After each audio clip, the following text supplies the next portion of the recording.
have this one memorized. All the other dragon tales I have told you, I have told 100 times before, and therefore have had them memorized. But I just now recently translated this one from Armenian from my uncle online. We email back and forth, and it's very hard because the language that the Armenians that moved to America speak contains a lot of Spanish and German and Russian and all these other things thrown into it. As they moved across the country, they picked up different words from different places. So what I speak and what he speaks are not necessarily the same thing, nor is what Google Translator understands either one of us. So, I've got a little note, and this was the only thing I actually understood perfectly from my uncle, was that it's better to tell this story and then at the end tell the name of the story, because the name of this one kind of blows the whole moral of the story. So, as by now, from the stories you've heard of the dragon tales, you know that there is an elder dragon living on the mountain, and that he has a few younger dragons that he's teaching. This story takes place in the time that man has already started to come about, and they're everywhere around, and many of them have heard of the wise dragon on the mountain, and they come and seek advice from him on a daily basis. You know, the different scholars, different priests, and different tribal leaders come and ask this dragon, this wise old dragon on the mountain, questions, and ask, how do I govern my people, or how do I do this, or how do I get the crops in, you know. And wise dragon, through meditation and through prayer, always a moment of silence, would give them an answer. And usually the right answer that would, oh, I'm so happy, that's exactly what I needed to hear, you know. And they would run back to their people. Now, sometimes a person would ask the dragon a question, and instead of answering them, the dragon would look to them and go to that door behind me. Go inside that door and ask the teacher there the question again.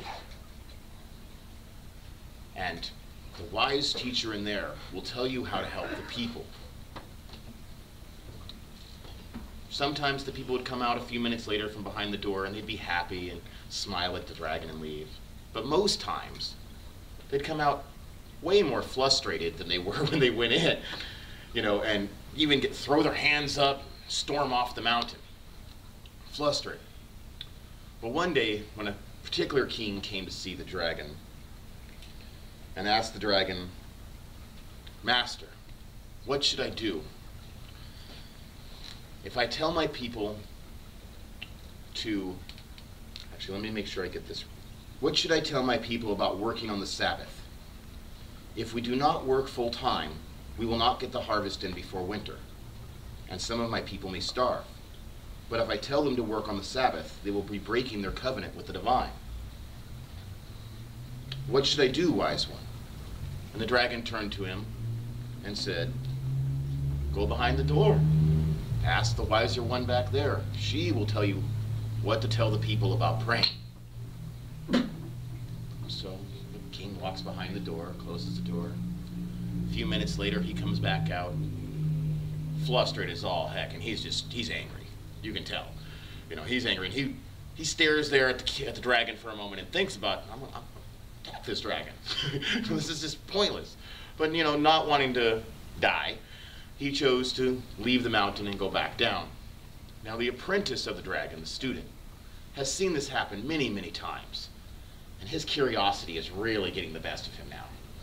So he walks up to the dragon, and he looks at his master, and he goes, Master, who's behind the door?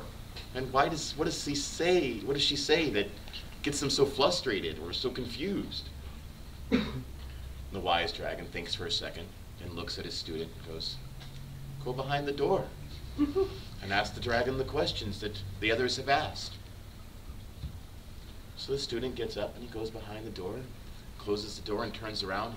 It's a long room. At the end of the room, there's a beautiful white satin pillow with little gold trellises. Oh, ruffles, that's the word at the end.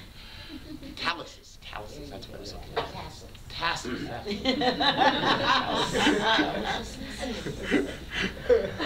White pillow with little golden tassels, and sitting on that is a rabbit. So the student thinks for a few minutes, and feeling a little foolish, he walks up and asks the question the king asked a few seconds ago about whether or not the men should pray on the Sabbath or whether or not they should work on the Sabbath. And the rabbit says nothing, just sits there quietly. Doesn't even hop about like a rabbit, just sits there. Well, the kid waits for a few minutes because the young dragon waits for a few minutes. He's used to waiting a long time for his master to answer, you know. So he sits there for a few seconds. Nothing happens. He goes, okay, I'll try some of the other questions I've heard people ask. He looks at the young the rabbit on the pillow and he goes, Master, some of the people in my village are praying to a new foreign god from a foreign land. What should I do? And the rabbit does nothing, just sits there, quiet. So he thinks, maybe I'm not asking a personal question. You know, I'm asking questions other people have asked. So he thinks for a second and asks a question similar to the question that he's heard asked, but one related to his own life. And he goes, my sister doesn't pray in the morning when the sun comes up the way we're supposed to. What should I do to help her? The rabbit sits there and does nothing. For a while, the young dragon sits there and thinks and listens. Rabbit does nothing. It hops nowhere, it says nothing, winkles its little nose, and that's about it. So he comes back out to his master and he goes, Master, I don't think I understand. I asked the rabbit what to tell the people about praying, and it didn't say anything. It didn't do anything. The dragon thinks for a moment and says only one word back to his student. Exactly. And that pretty much answers all faith right there. We don't tell you what to pray. We ask you to tell us how you pray. And the name of the story is? The Dragon and the Rabbit.